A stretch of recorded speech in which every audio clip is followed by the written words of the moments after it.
Coucou les vilains! Coucou les vilaines! On espère que vous allez bien et aujourd'hui on se retrouve pour notre partie 3 de notre point lecture de mars. Donc comme d'habitude on va vous présenter 4 livres et cette fois parmi eux il y a une BD. Ouais, j'aurais une BD de plus.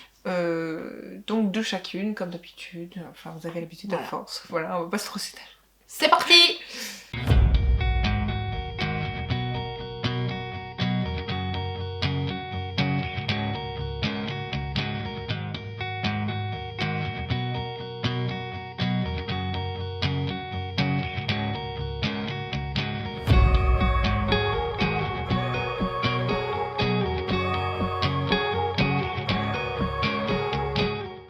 Donc moi pour mon premier, ce sera le tome 3 de Lucinda Riley des 7 sœurs, donc La sœur de l'ombre, aux éditions Le Livre de Poche.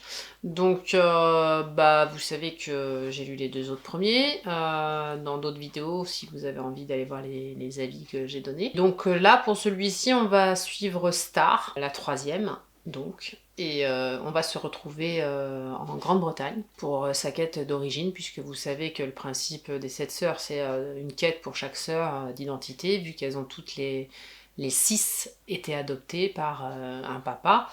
Et on n'en sait toujours pas plus sur le papa, mais comme j'ai dit précédemment dans une autre vidéo, je sais que j'aurai sûrement des informations et sûrement des dénouements, on va dire, sur beaucoup de questionnements que j'ai dans le dernier, donc Atlas, qui est sorti ou qui va sortir, je sais plus. Alors je crois qu'il est...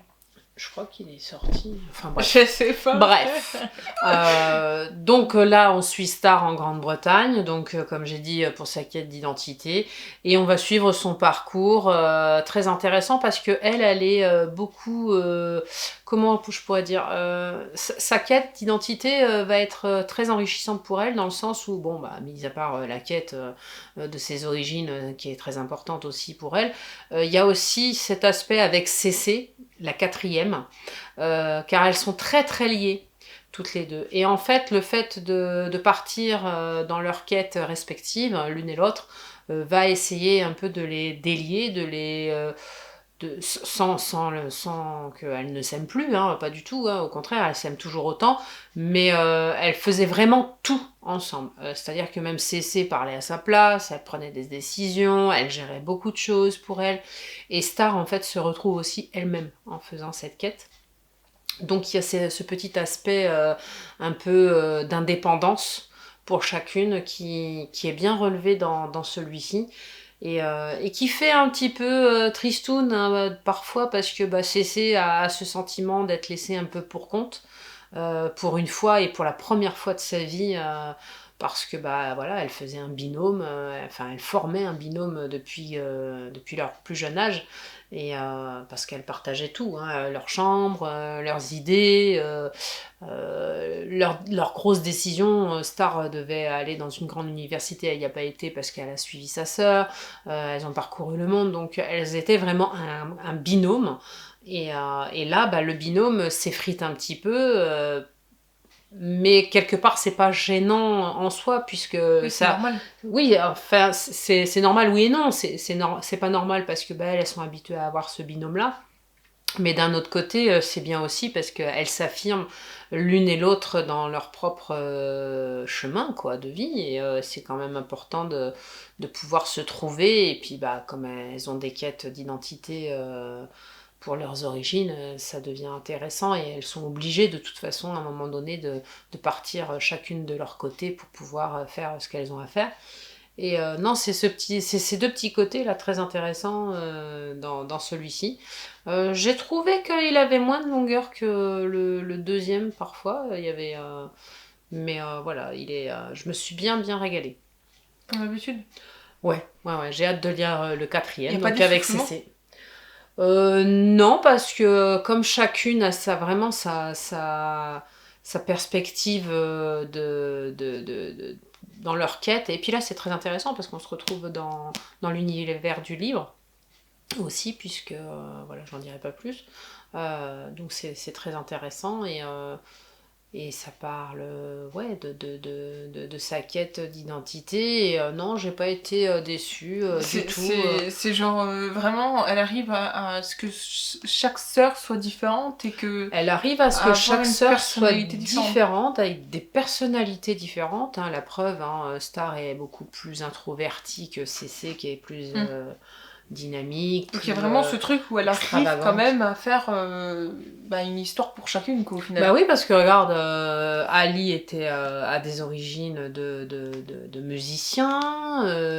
On a été au Brésil avec la première. Elle, on va en Grande-Bretagne et c'est surtout l'univers du livre, hein, puisque une de ses ancêtres a côtoyé Madame Potter. Donc c'est vrai que qui faisait donc qui était Madame écrivaine. Potter. Oui. J.K. Rowling. Non, rien à voir. Ah. Elle faisait des livres pour enfants au départ, donc okay. Béatrice Potter. Donc non, c'est très intéressant et à chaque fois c'est un univers différent. Avec CC, on ira certainement ailleurs. Mais c'est cool qu'elle arrive quand même à donner justement une vie comme ça à chaque sœur. C'est compliqué des fois Des fois, vraiment qu'elles se différencient parce qu'on se ressemble tous, quoi. Enfin, en fait, elles ont le noyau en commun du fait qu'elles aient été adoptées par le papa, hein, dès leur plus jeune âge. Mais ce qui est bien, c'est qu'il les a mis sur une piste pour chacune et sur des sphères différentes. On va pas du tout dans les mêmes pays pour chacune. Et ça, c'est ça qui est bien. Tu vas aux quatre coins du globe, là, quand même. Hein. C'est que là, ils m'ont pas fait repartir au Brésil comme avec Maya, différent. tu vois. Ils ont vraiment... Il y a vraiment une inventivité, de la création, de l'imaginaire pour créer ces personnages parce qu'elles ont vraiment des destins tout à fait différents.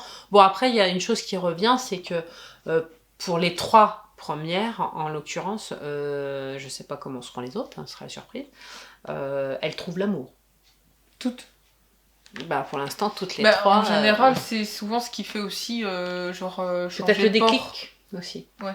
Peut-être le déclic et l'autorisation de pouvoir... Parce que comme elles sont 6, je pense que dans une grande fratrie comme ça, c'est très difficile d'exister. Elles sont 7. Je sais pas.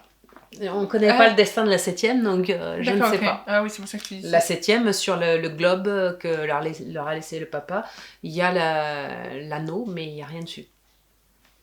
Donc je sais pas. Peut-être parce que c'est sa vraie fille. Je sais pas, j'en sais rien, on peut supposer. Peut-être que ça se trouve, en fait, c'est sa vraie fille, mais du coup, sa mère, elle est peut-être morte. Je sais pas. Déjà, on sait même pas comment il a réussi à les adopter toutes les 6, du fait qu'en théorie, en tout cas, je crois, dans notre pays, la législation, c'est quand tu veux adopter, t'as des conditions à remplir. Tu dois être marié, tu dois avoir une vie professionnelle. Mais t'as pas dit qu'il était milliardaire ? Oui, mais l'argent n'achète pas tout. Des fois, si. Et pas dans tous les pays. Parce que là, on va quand même dans tous les pays. Bah si, peut-être. Hein. Là, la petite, il l'a trouvée en Grande-Bretagne. L'autre, il l'a trouvée au Brésil. Peut-être que si. Il l'a trouvée... Je sais pas. Donc oui, on peut supposer que dans des pays un peu comme l'Amérique latine, il y a peut-être des souplesses administratives. Mais... Non, en théorie, il y a des conditions pour adopter et à chaque fois, apparemment, le papa est accompagné comme à Maya, si je me rappelle bien, il est accompagné d'une femme. Oui. Mais on ne sait pas qui c'est. On ne sait pas si c'est peut-être Ma, leur gouvernante, leur nounou, qui fait office de maman parce que elle les conseille. Elle a peut-être un rapport avec la 6e. Je sais pas. Eh ben, on verra bien. On saura. Du coup, tu lui mets combien ? Ah oui, moi je me sers comme d'habitude avec Lucinda Riley déjà. Et puis là, je suis pas déçue de la 3e, donc non, je continue mon petit bonhomme de chemin. Et non. T'as quand même hâte de lire le 4e ? Ouais, franchement, oui, puisque c'est l'antithèse de Star et son binôme, donc oui, j'ai hâte.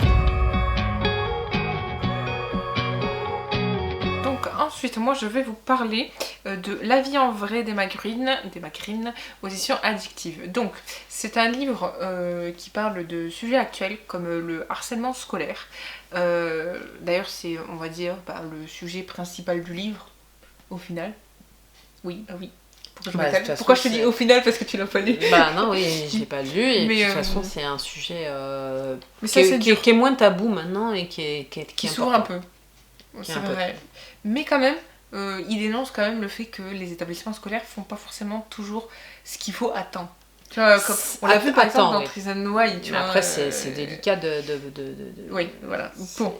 Voilà, les établissements, ils font ce qu'ils peuvent des fois, et c'est vrai que maintenant avec les réseaux sociaux, on est plus à même d'être harcelé, que ce soit verbalement ou en vidéo, ou c'est ça. Ça peut aller très vite. Et pourtant, tu vois, elle a pas... Enfin, je vais t'expliquer. Donc en fait, on va suivre l'histoire de Lou, qui a 17 ans, donc elle est en terminale. Elle est nouvelle dans son lycée. Enfin, je crois, ouais, c'est un truc comme ça. Elle est nouvelle au début. Et en fait, le truc, c'est qu'elle se fait harceler à l'école par la bande des Royals, comme ils s'appellent. Donc, c'est la bande la plus populaire du Bahut. Ah, et ça, ce mot populaire, là. Et en fait, pourquoi il la harcèle? Parce que elle est, je te dis, un peu. Elle a des formes, quoi, tu vois. Elle est pas filiforme comme l'autre qui est dans. Voilà, ouais, elle est normale. Mais en fait, on pourrait croire que dans la vie, en fait, c'est tu es tel que tu es, tu vois, donc tu es toi-même. Sauf qu'elle rentre pas dans leur code à eux, c'est tout. Voilà, et en fait, elle se fait harceler pour son corps, pour ce qu'elle est, enfin voilà, tu vois. Et parmi eux, donc dans leur bande, il y a Lazare. Lazare qui se trouve être pas tout à fait comme il se dit être au final, tu vois. Il est vachement odieux, enfin il est tout ce que tu veux, tu vois. Mais en fait, il est pas du tout comme ça. Et en fait, au fur et à mesure de l'histoire, on comprend que... Enfin, après, je vais pas m'étaler là-dessus, mais... Ça fait genre Enemies to Lover. Exactement, bah c'est ça en fait. Et genre en fait, c'est genre non, moi je ne t'aime pas, mais après je t'adore. Bah, c'est un peu à la Jude et la Cardinal, non, si je préfère. Moi j'aime bien, moi. Le rapport que je fais, c'est pas du tout la même chose, mais genre, c'est genre un peu ce truc de Enemy to Lover, c'est je te jette au début, puis après en fait je me rends compte que c'est souvent comme ça, et c'est ce qui s'est passé là-dedans. Ça se passe aussi mais c'est ce qui nous tient en fait, c'est ça le truc, c'est ce qui nous tient dans ce livre, parce qu'au début, bah voilà, il est pas forcément très tendre avec elle, etc. Et puis au fur et à mesure. Il commence à l'apprécier, il l'apprécie un peu trop. Et il se dit putain, mais en fait. Mais pourquoi pas. Et petit à petit, voilà, donc. Et puis même elle, de son côté aussi, elle le déteste. Hein. Elle le déteste, mais elle commence à l'apprécier et elle se pose des questions aussi. Et puis vient le moment où, voilà, bah. Donc on s'en doute, tu vois. Patatrac. Mais c'est bien fait. Et d'elle, ça m'étonne pas, tu vois. d'Emma Green, c'est. Moi qui ai lu pas mal de livres d'elle, tu vois, ouais, je retrouve un peu leur truc, quoi, ouais, de ouf. Et en plus, avec le sujet très actuel d'aujourd'hui, hein, on parle beaucoup d'harcèlement scolaire, parce que même si on n'en parle pas encore assez, bah, c'est vrai que c'est une bonne histoire, c'est une bonne touche, tu vois. Et ça touche tout le monde. Donc, je vous parlais du livre La vie en vrai d'Emma Green aux éditions Addictive. Je vais vous expliquer un peu ce qu'était l'histoire, le sujet principal avec le harcèlement, mais quand même l'histoire d'amour qui est très importante là-dedans. Donc, qu'est-ce que j'ai pensé concrètement de ce livre? Eh ben, je l'ai adoré, je l'ai même dévoré. Dévoré, oui. Je crois que je l'ai lu en 24 heures de temps, en une journée, en fait, je l'ai lu par-ci, par-là, et j'ai réussi à le finir aussi vite. Me demandez pas comment j'ai fait, mais moi, je ne sais pas. Bah, en tout cas, tu l'as dévoré. Mais en tout cas, je l'ai dévoré, et je lui mets un 5 sur 5, parce que Emma Green, c'est une valeur sûre pour moi, et j'ai toujours aimé leurs livres. Franchement, j'aime la façon dont elles écrivent toutes les deux. C'est toujours bien tourné, c'est toujours très fluide. D'ailleurs, moi j'admire hein, quand on peut écrire à deux comme ça. Je ne sais pas comment elles font, mais franchement, elles ont du talent et qu'elles n'arrêtent jamais d'écrire, surtout quand elles nous écrivent des histoires comme ça. Puis ça doit pas être facile d'écrire à deux comme ça, savoir où en est l'autre. Enfin, non, je sais même pas comment elles font. Je sais pas, franchement. Est-ce qu'il y en a une qui écrit le début, le milieu, la fin, ou est-ce qu'elles écrivent tout en commun? Je crois que je me renseigne, tiens, voir. Je sais pas, mais franchement, c'est vraiment un challenge d'écrire comme ça. Ça doit pas être en plus, c'est pas leur premier, donc... déjà tout seul, tu te tritures les neurones, là. C'est vrai, et c'est vrai que c'est pas facile. Ah, les neurones, là, ça fait corne.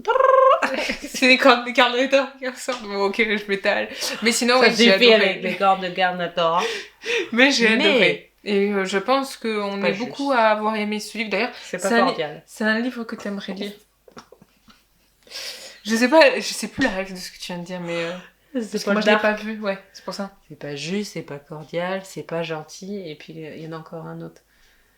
Je sais pas quoi, dites-moi dans les commentaires. Je sais pas, moi je les ai pas vus. Bon, en tout cas, si vous êtes adepte de ce genre d'histoire et de romance, jetez-vous dessus parce que Vous ferez comme moi, vous le dévorerez. Tel un Carnotaur. Ouais, faudra que je rigole. m'y prenne. Mais... Donc moi je vais vous parler de Perles de Lune, alors je regarde parce que de Di Morisset, je connaissais pas du tout, et aux éditions de l'Archipel, donc je les remercie d'ailleurs par avance. Et donc on va suivre Lily. Alors je vous mettrai le livre là, oui j'avais oublié, parce que... un peu haut, parce que là... Ouais, je l'ai en numérique, alors comme ça là, comme l'autre là. Donc on va suivre Lily qui reçoit un collier avec une lettre de sa maman lors de son décès. Et de là, donc moi je suis un peu dans les quêtes d'identité là, hein, je suis en plein dedans. Ouais, j'avoue que beaucoup... c'est un peu le même schéma, voilà. Là, Lily va chercher son identité parce qu'en fait, elle avait des rapports très compliqués avec sa maman. Mais cette lettre va lui faire révéler énormément de choses justement sur ses ancêtres et sur la vie de sa mère qui a été un petit peu compliquée et donc là on va se retrouver en Australie à Brome, que j'avais jamais entendu parler mais que j'ai été voir du coup sur internet et tout, c'est très très très très très beau. Attends, non, vas-y, continue. C'est une ville donc perlière. Et c'est en fait dans ce schéma-là qu'on va se retrouver donc avec les pêcheurs de perles. Rien à voir, mais t'as dit Brome. Oui, Brome. B-R-O-O-M-E. Et Brome, c'est aussi un personnage de LOL. Ah ouais? Ça s'écrit pas pareil, mais ça se prononce pareil. Ouais, c'est lui. Avec son bouclier. Ah ouais, rien à voir. Rien à voir. Et quand t'as dit brosse, rien à voir. C'est l'antithèse. Ah ouais, carrément. Je suis désolée, mais c'est marrant. Donc on va donc se retrouver à Brome, qui est une très très belle ville. Moi j'ai vu, c'est paradisiaque, hein. C'est des plages, puis bon, c'est l'Australie. Et donc on n'est pas loin des bouches aborigènes, on n'est pas loin de ce magnifique paysage désertique avec des couleurs magnifiques, ocre, etc. Enfin, c'est très très beau.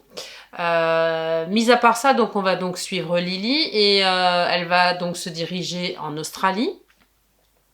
Et au bout d'un moment, on nous explique que de par son passé, donc il va y avoir deux protagonistes très importants pour son histoire. C'est Olivia, qui va venir s'installer d'Angleterre quelques décennies auparavant, donc à Brome, avec son mari. Elle est enceinte.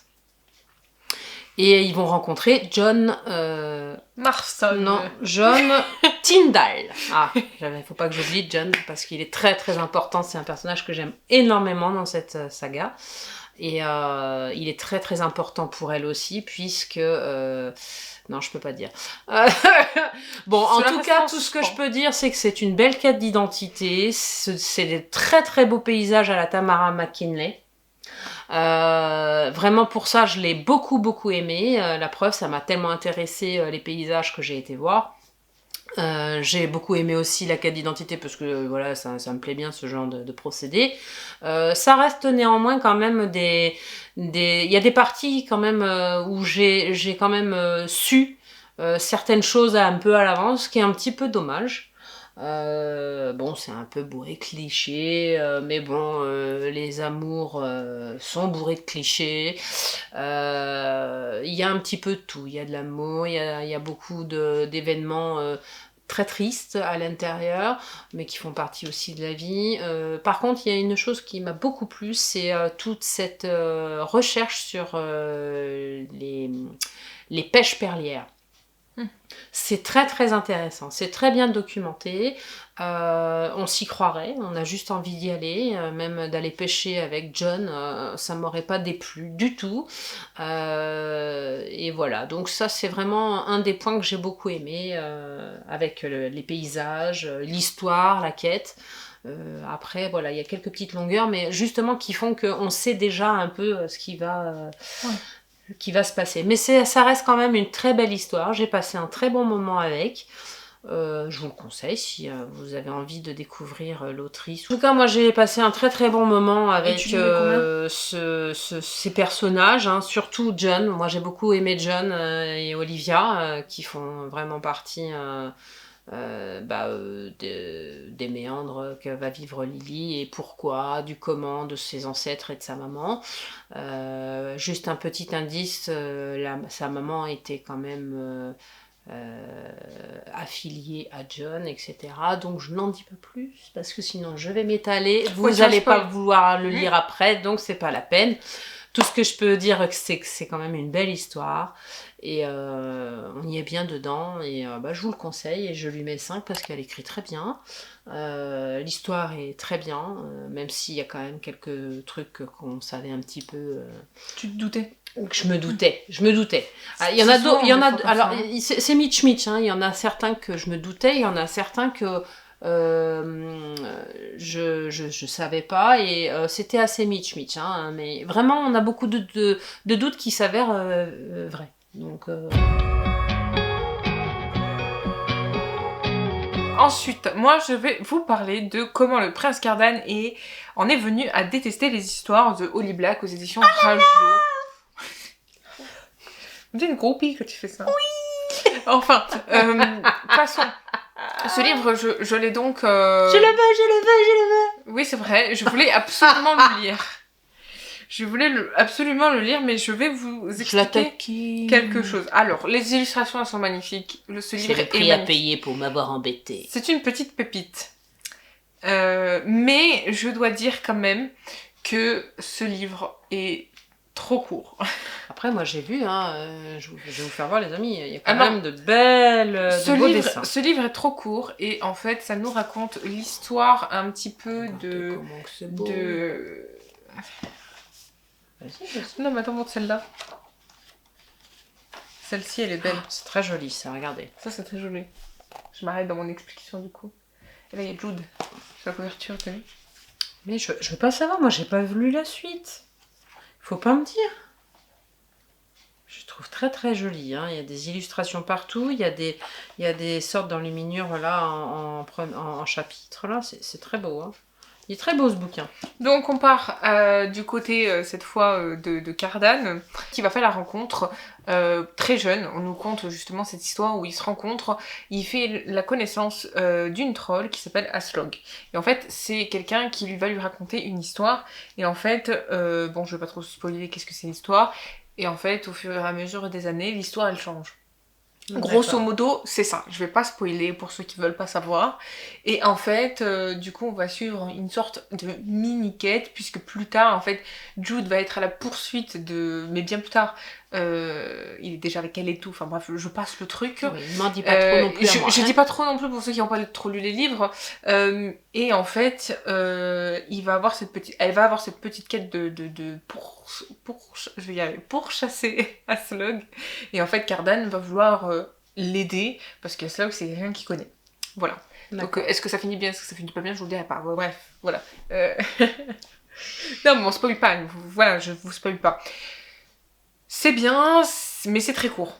C'est très court. Une suite. Et c'est pas dit. En fait, bon, après je comprends par rapport, n'a pas besoin. Par rapport aux illustrations, je pense vraiment qu'ils ont voulu faire juste une petite histoire comme ça pour donner un côté à Cardan et pour qu'on puisse avoir un peu de lui, on va dire, et puis de certaines de ses explications, même si elles sont... Personnellement, il y a rien... C'est important de savoir ce qu'il y a là-dedans par rapport à la trilogie. Il y a rien que je connaissais pas déjà en fait. Bon, tu vois. Voilà. Après, il est très beau. Hein. Il est très beau, mais il apporte rien de plus de concret, sauf quelques petits éléments, mais encore c'est pas bien... je veux dire, c'est une histoire avec la petite troll. C'est juste une petite histoire où, on va nous donner d'autres trucs, hein, bien sûr, il y a tous les protagonistes qui reviennent un petit peu, bon, pas tous, hein, quand même, mais voilà, on a quand même ce petit aspect-là du côté de Cardan. Est-ce que j'aurais voulu autre chose? Probablement. Est-ce que j'aurais voulu que ce soit plus long? Oui. Est-ce que j'aurais bien toujours voulu... plus. Non mais tu vois, elle nous aurait fait un côté... Par exemple, alors c'est très con ce que je veux dire, mais genre par exemple, tu vois, tu prends Hadès et Perséphone. Elle a fait le côté de Perséphone, elle a fait le côté d'Hadès. Et ben si elle avait fait le côté de Cardan, ça m'aurait plu. Voilà. Ça c'est un livre en plus, c'est bien, mais j'en voulais plus. Ok, j'en voulais plus. Donc, avis Je voulais à Oli plus. Black. Non, mais On lance après, un appel. après, c'est très bien, hein, je lui mets 5 sur 5 parce que je l'ai dévoré lui aussi en une soirée. Il était lu, bon après il est pas bien long non plus. Et puis comme il y a des illustrations, c'est très petit. Hein.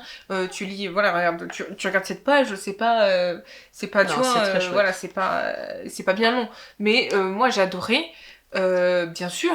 Forcément que j'aime, qu'en plus c'est Cardan, donc bref, on va pas s'étaler. Mais voilà, c'est vrai que j'aurais bien voulu encore et encore et encore plus. Un petit plus. Mais voilà, en tout cas il est très beau et je me suis vraiment régalée à le lire et je suis très contente d'avoir un peu replongé dans cet univers que j'aime beaucoup. Voilà.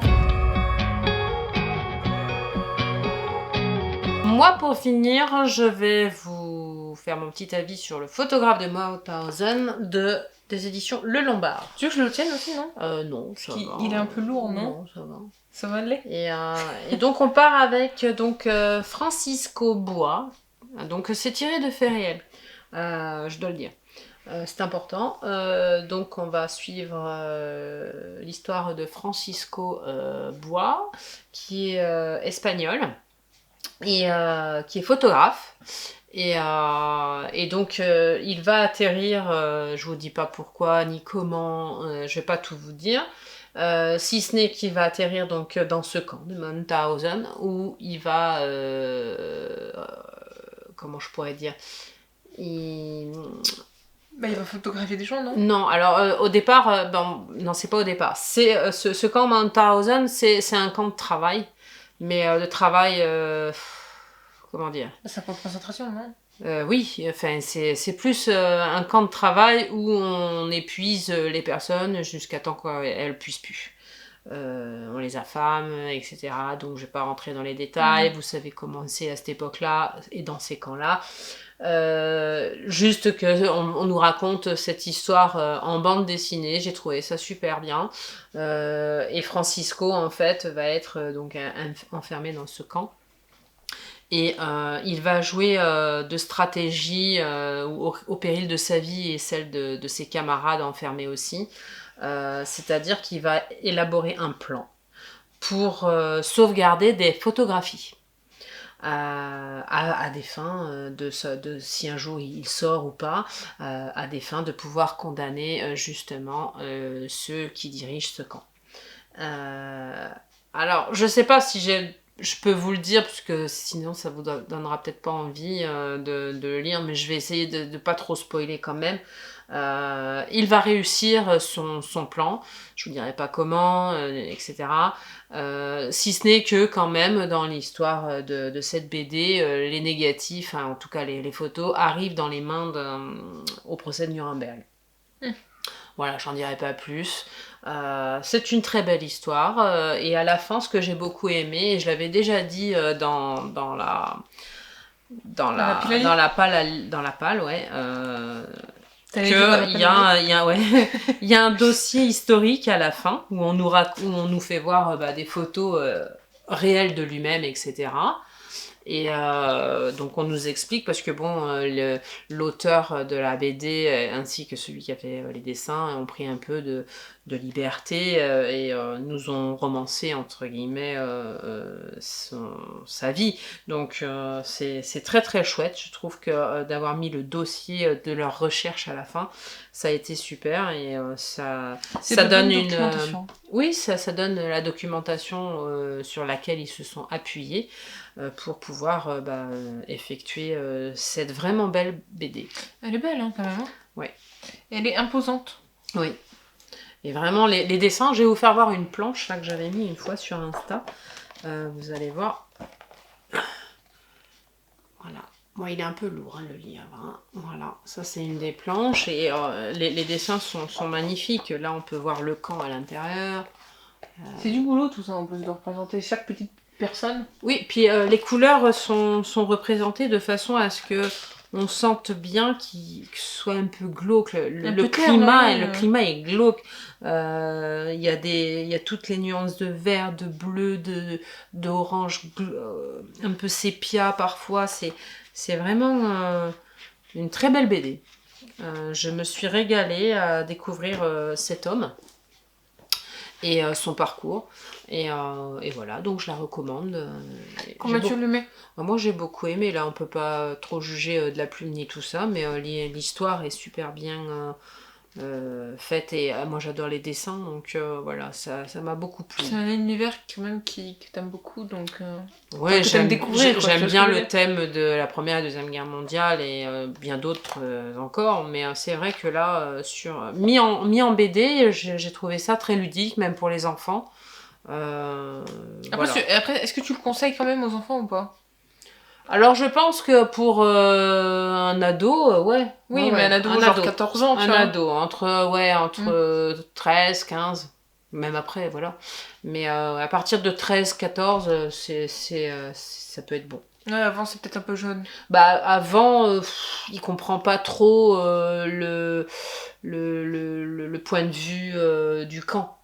Ouais. Mais ça peut être une histoire à raconter quand même. Je crois qu'à l'école ils apprennent la Seconde Guerre mondiale que... C'est en 3e. En 3e, donc ouais, c'est ça. Hein, non, je pense que pour bien apprécier l'histoire à sa juste valeur, je pense que ouais, entre 13 14, ça peut être lu. Non, en tout cas, ça peut intéresser non, mais c'est bien en complément de justement de ce qu'ils apprennent, quoi, parce que souvent il y en a ils aiment pas trop lire, il y en a ils lisent beaucoup de mangas, d'ailleurs les mangas se mettent aussi à faire des trucs sur la Seconde Guerre mondiale. Là la BD s'y est mise depuis longtemps, donc c'est vrai que comme il y a les enfants de la résistance aussi, qui sont très intéressants, que je sais qu'on a envie de lire, mais ça a l'air tellement intéressant, c'est ludique tout ça, c'est ça. Bien, et ça leur montre d'autres points de vue. Oui, puis c'est des gens, c'est des gens qu'on connaît pas, je veux dire, cet homme a existé, on n'en parle pas. Non, mais par contre, il me semble que si je me trompe pas, il y a la série sur Netflix, enfin le film.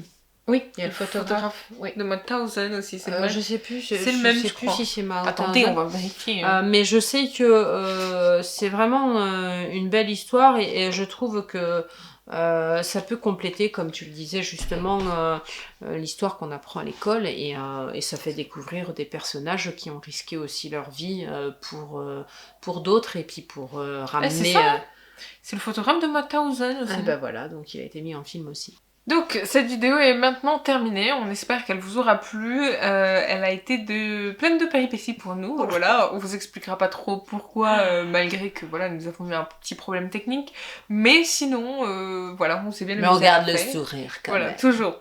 Et puis, ouais, franchement, par contre, moi ce mois-ci, franchement, je me suis éclatée dans mes bouquins, moi. T'as bien lu, ouais. Non, mais même, ne serait-ce que même la lecture, tu vois, Cardan qui revient, et Magritte, tout ça, c'est un peu comme des classiques pour moi, tu vois, genre, en mode, c'est quelque chose de... C'est des choses que là, il y a Sorcery of Thorns qui se crève dessus. Bientôt. Tu vois, avec le 2e. Sort au mois de juin. Ouais. Non, franchement, c'était un mois plein de trucs que j'aime bien. Très riche en bonne lecture. Attends, il y a eu Ada aussi, il y a eu que d'autres... Ah, bah, Ada et Perséphone, comment l'oublier? Voilà.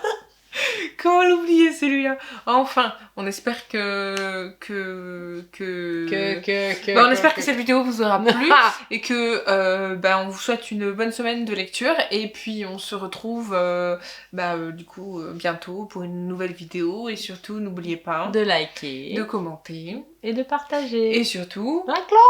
Abonnez-vous. Je croyais que tu allais dire abonnez-vous, j'allais dire bref. Non, moi c'est la cloche. En tout cas, prenez bien soin de vous. Prenez soin de vous et puis on se dit à la prochaine. Bye bye.